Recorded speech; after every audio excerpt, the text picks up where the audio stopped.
जय हिंद स्टूडेंट्स, कैसे हैं आप सब। आप सभी का स्वागत है हमारे YouTube channel Career Point Nawada में।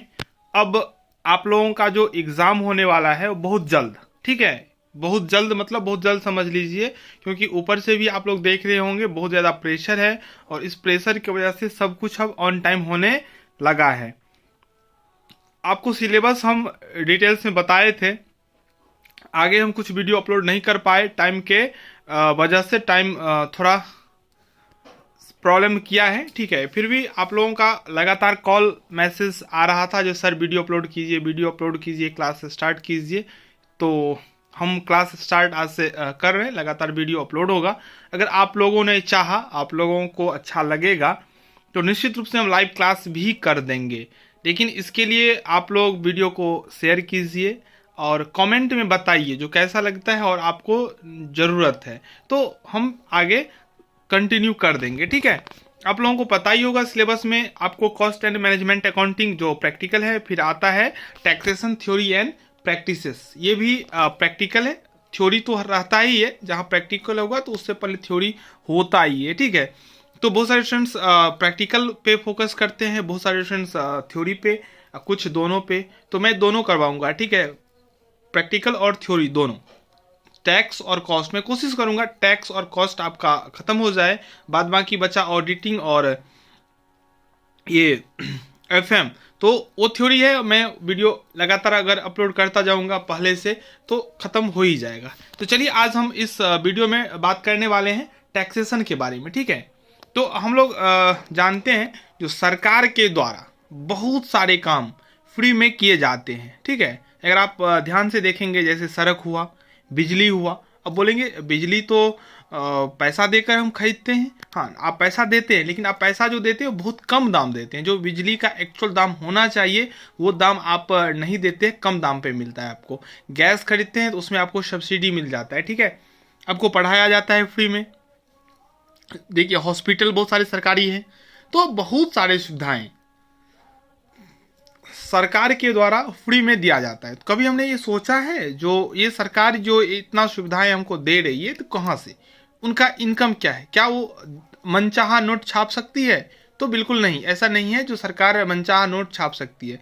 तो सरकार जो उद्योग धंधे वाले लोग होते हैं, जो उद्योगपति होते हैं, जो धनवान होते हैं, उनसे कर कर के रूप में पैसा लेती है और उसी पैसा से गरीबों के बीच में जन कल्याण का काम करती है। यानी कि टैक्स से एक चीज तो ये हो गया, जो अमीरी और गरीबी का जो डिस्टेंस है वो कम किया जा रहा है। यानी कि अमीरों से पैसा लेकर उसको थोड़ा नीचे किया जाता है और गरीबों में वो देकर उसको ऊपर किया जाता है। यानी कि दोनों का बीच का जो अंतर है उसको कम करने का प्रयास किया जाता है, ठीक है। तो कर इसलिए जरूरी है। तो आज हम इस वीडियो में वही बात करने वाले हैं, ठीक है। जिस प्रकार किसी व्यक्ति को अपने पारिवारिक दायित्वों का निर्वाह करने तथा सामाजिक संगठनों को अपनी सामाजिक उत्तरदायित्वों को पूरा करने हेतु धन की आवश्यकता होती है, उसी प्रकार किसी भी देश की सरकार को जनहितकारी, जो बात मैंने आपको बताया जनहितकारी, यानी कि जनता के हित में जो स्टेप्स लेने पड़ते हैं, ठीक है, या लोक कल्याणकारी कार्यों को पूरा करने के लिए तथा समाज एवं देश के प्रति अपने उत्तरदायित्वों का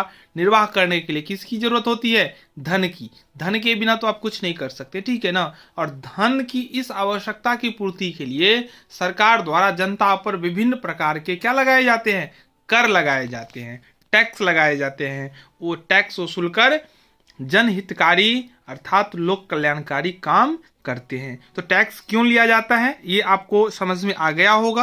अगर आपको कोई भी बात जो हम पढ़ा रहे हैं ना, मैं उम्मीद करता हूं आप लोगों को समझ में आता होगा, ठीक है। तो आप लोग बताइए जो मैं जो बता रहा हूं समझ रहे हैं। अगर किसी भी बात में, किसी भी टॉपिक में आपको अगर थोड़ा भी दिक्कत होता है तो जरूर कमेंट कीजिएगा, ठीक है। चलिए, कर कितने प्रकार के होते हैं? तो दो प्रकार के होते हैं। पहला हो गया डायरेक्ट टैक्स, दूसरा हो गया इनडायरेक्ट टैक्स। ये प्रत्यक्ष कर क्या होता है ये बात समझ लीजिए, बहुत सिंपल। जैसे नाम है प्रत्यक्ष, तो इसका मतलब हुआ जो डायरेक्टली वर्क करता है, जिसके ऊपर में कर आता है, जिसको कर देना होता है, वह कर उसी व्यक्ति के द्वारा दे होगा और आप चाह के भी उस कर को किसी दूसरे व्यक्ति को शिफ्ट नहीं कर सकते हैं। अर्थात ये अहस्तांतरणीय है, आप इसका हस्तांतरण नहीं कर सकते। मैं एक उदाहरण देता हूं, जो अगर 10,000 रुपया टैक्स मुझे पे करना है तो यह टैक्स हम ही पे करेंगे, ठीक है, कोई दूसरा व्यक्ति इसे पे नहीं कर सकता है। दूसरा व्यक्ति कहने का मतलब हुआ, एक कन्फ्यूजन होता है, उसको दूर कर लीजिए। आप सोचेंगे जो हम ही सर आपके बदले में टैक्स पे कर देंगे, तो आप कर सकते हैं, लेकिन मेरे नाम पे आप करेंगे। आप जाएंगे, मेरा नाम बताएंगे, वो जो पूरा जो रिसिप्ट होगा वो आप मेरे नाम पे देंगे।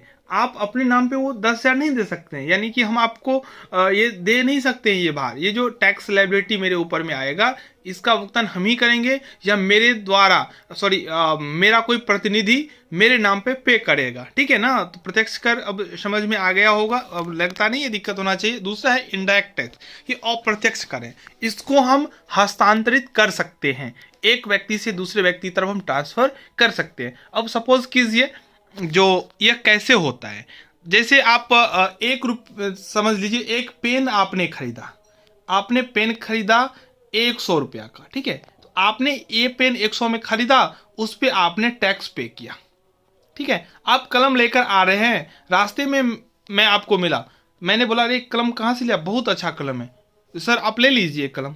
हम बोले कितना में तुम लिया है, तो आप बोलेंगे 100 में, तो हमने आपको 100 दे दिया। देखिए, टैक्स पे करके आप लाए थे, अब टैक्स कौन पे कर दिया, हमने टैक्स पे कर दिया। आपको तो टैक्स देना नहीं पड़ा, आपने 100 का 100 तो ले लिया, आपने 100 दिया था, आपने 100 ले लिया। अब ये टैक्स पे कौन हो गया, हमको भी कोई बच्चा मिल गया, हम भी उसको दे दिए। तो क्या हो रहा है, टैक्स शिफ्ट हो रहा है, ठीक है। अब कोई बच्चा उस पेन को निकाल कर लिखना प्रारंभ कर दिया, तो जो कलम का उपभोग कर लिया वो टैक्स का अंतिम पेय हो गया, या बोल सकते हैं वही टैक्स का भुगतान किया। इस प्रकार से क्या हुआ, शिफ्ट होता गया। अब दूसरा सेंस में आप समझिए, दूसरा उदाहरण मैं एक और देता हूं।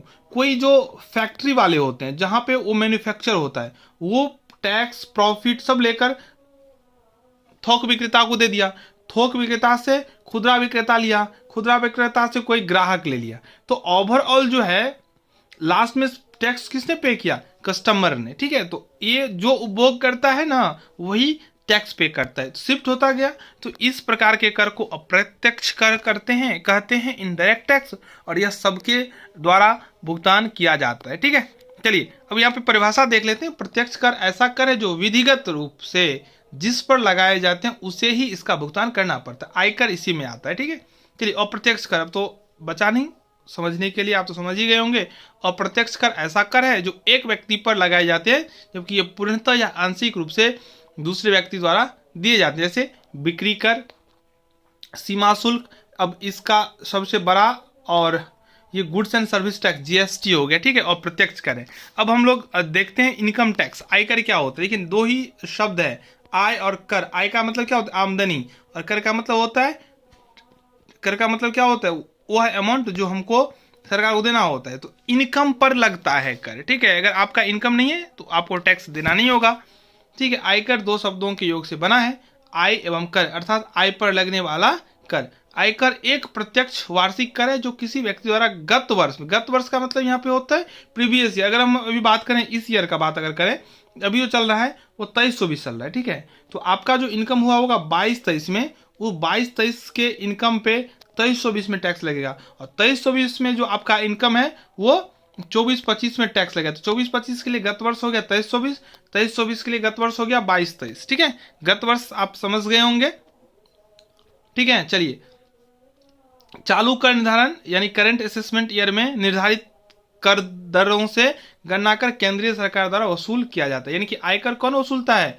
तो केंद्र सरकार, ठीक है। सेंट्रल गवर्नमेंट आयकर वसूलता है, इसका एक अलग डिपार्टमेंट है जिसका काम है ये कर की दर तय करना और वसूलना। केंद्र सरकार आय का प्रमुख साधन, यह केंद्रीय सरकार की आय का प्रमुख साधन है। अर्थात हम कह सकते हैं जो सेंट्रल गवर्नमेंट का जो इनकम है मेन, वो इनकम टैक्स होता है, ठीक है। भारतीय राजस्व में आयकर का महत्वपूर्ण स्थान है।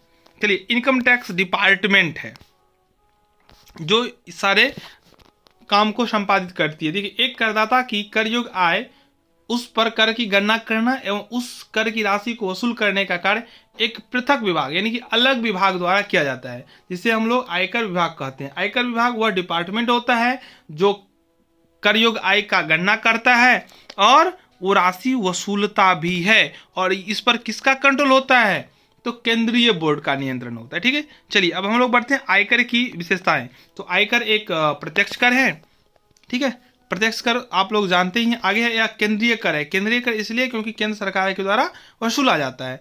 आयकर गत वर्ष की शुद्ध कर योग्य आय पर लगाया जाता है। लास्ट ईयर के जो इनकम होते हैं उस पर लगाया जाता है और इसका एक लिमिटेशन है। ठीक है, वहां तक फ्री होता है। आगे हम बात करेंगे किस अमाउंट तक किसको फ्री मिलता है। आयकर मुक्त सीमा होता है, उससे ऊपर जाने पे ही कर लगता है। ठीक है, और आयकर प्रत्येक करदाता द्वारा देय होता है। जो एक करमुक्त सीमा से ऊपर पहुंच जाता है सबके द्वारा भुगतान किया जाता है। एक नोट देख लीजिए, कंपनियों पर लगने वाले आयकर को निगम कर अर्थात कॉर्पोरेट टैक्स कहा जाता है। आप लोगों ने पार्ट 2 में पढ़ा है कॉर्पोरेट अकाउंटिंग। ठीक है, तो कॉर्पोरेट टैक्स कौन लगा देते हैं? कंपनियों के द्वारा। तो इस वीडियो में हम आज इतना ही बताएंगे। नेक्स्ट वीडियो में हम और इससे आगे विस्तृत रूप में पढ़ेंगे। आप लोगों को कैसा लगा ये जरूर बताइएगा और इसे अधिक से अधिक अपने फ्रेंड्स तक शेयर कीजिएगा। धन्यवाद।